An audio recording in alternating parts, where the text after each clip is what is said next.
दोस्तों नमस्कार। आप सबको विदित होगा कि सुप्रीम कोर्ट की तरफ से वरिष्ठ वकील प्रशांत भूषण के खिलाफ कुछ निर्णय आया है। हालांकि उन्हें 2-3 दिन की छूट और सोचने के लिए कही गई है, दिया गया है, पर जो हालात बने हैं, आप पहले ये बताइए, मैं पहले स्पष्ट कर दूं कि आलोचना और निंदा में फ़र्क होता है, एक बुनियादी फ़र्क है। और फ़र्क ये है कि निंदा प्राय ईर्ष्या उसके मूल में होती है, लेकिन आलोचना के मूल में हमेशा बेहतर की ओर ले जाने का भाव होता है। यदि मैं किसी को सलाह देता हूँ और वो सलाह ठीक सलाह है, तो उसको सोचना समझने में कोई आपत्ति नहीं होनी चाहिए। सुप्रीम कोर्ट को इतनी चिंता यदि अपने मानहानि का है, तो सुप्रीम कोर्ट को जितना भी देश में हो रहा है, जो भी देश में चल रहा है एग्जीक्यूटिव की तरफ से, उस पर भी ध्यान देना चाहिए। सुप्रीम कोर्ट को केवल अमीरों का ध्यान नहीं देना चाहिए, और बल्कि पिछले 5-6 साल से पूर्व सुप्रीम कोर्ट को, इससे पहले सुप्रीम कोर्ट को हमेशा एक देवता की तरह पूजा जाता रहा। एक भरोसा था हमेशा कि अब मामला सुप्रीम कोर्ट में आ गया, अब न्याय मिलेगा। पर पिछले कई निर्णयों से अब ऐसा लगने लगा है कि वह भी किसी प्रभाव या दबाव में काम कर रहा है।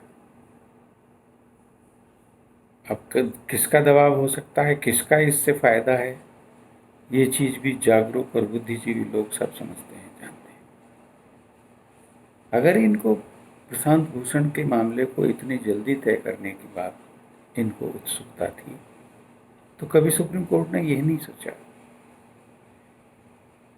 सुप्रीम कोर्ट को न्याय स्थापित करने के लिए बनाया गया था और ये कर भी रहा था। उसने एक बार भी ये नहीं सोचा कि उनके निर्णयों को जनता बहुत जांचती परखती है और तुलना करती है। तुलना इस बात की करती है, अगर प्रशांत भूषण के केस में इतनी प्राथमिकता बरती गई, तो ये वही सुप्रीम कोर्ट है जिसने राफेल सौदे की जांच को नहीं सुना, जांच को पूर्ण तरह से उसकी सुनवाई नहीं की। ये वही सुप्रीम कोर्ट है जो कोरोना की वजह से जो मजदूर मर गए रास्ते में, उनके पक्ष में जो याचिका डाली उस पर सुनवाई नहीं। ये वही सुप्रीम कोर्ट है जिसने ईवीएम मशीन की सुनवाई पर के बारे में कोई सुनवाई नहीं की। ये वही सुप्रीम कोर्ट है जिसमें से विजय माल्या की फाइल गुम हो जाती है। ये वही सुप्रीम कोर्ट है जो निरंतर आरक्षण को कमज़ोर करने के निर्णय दे रहा है। ये वही सुप्रीम कोर्ट है जो बिना सबूत के बाबरी मस्जिद को राम मंदिर, राम जन्मभूमि घोषित कर दिया। एक तरफ वो कहते हैं कि नहीं, ऐसा पहले कुछ नहीं था, लेकिन बाद में ये सब कुछ था। और बाद में पता लगा कि सुप्रीम कोर्ट के जज को जेड श्रेणी के साथ राज्यसभा की सदस्यता दे दी, तो ये और साफ हो गया कि भाई ये तो कुछ और है इसके पीछे। तो अगर आपको केवल सत्ता के हिसाब से ही चलना है और उस ब्राह्मणवादी मनुवादी व्यवस्था को का साथ देना है, तो फिर न्यायालय के प्रति जो जनता का भाव है उसमें ज़रूर बेचैनी होगी कि एक संस्था थी वही खत्म हो गई। तो हमें सुप्रीम कोर्ट को अपना एक उदारता का उदाहरण पेश करना चाहिए। हमें हमारे लोगों को ये समझ के कि कुछ हमारे लोग ही, पर ऐसा व्यक्ति ने आलोचना की है जिसकी बहुत बड़ी भूमिका है न्याय के क्षेत्र में।